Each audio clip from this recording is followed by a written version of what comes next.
কাজকে কখনো ছোট করে দেখা যাবে। যার যার জায়গায় সে শ্রেষ্ঠ।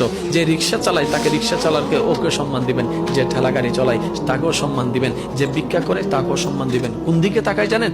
আপনার রবের বান্দা হিসেবে তাকে সম্মান দিতে যাবেন। আপনি যখন সম্মান দেওয়া শুরু করবেন, আপনার রব আপনার এই কর্ম দেখে খুশি হয়ে যাবে। যখন খুশি হয়ে যাবে, ওই রব তখন আপনার হাজার গুনাহগুলোকে গোপন করতে শুরু করবে, সমাজে সম্মান আপনার বাড়াই দিতে শুরু করবে।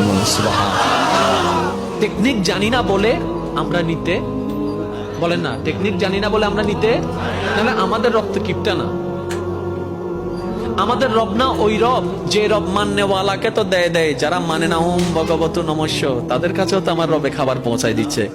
তাহলে যে আল্লাহ না মাননেওয়ালাকে এত দান করতে পারে, মাননেওয়ালাকে কেমন দান করতে পারে যদি মানার মতো মানতে পারে? কথা বলেন ঠিক কিনা?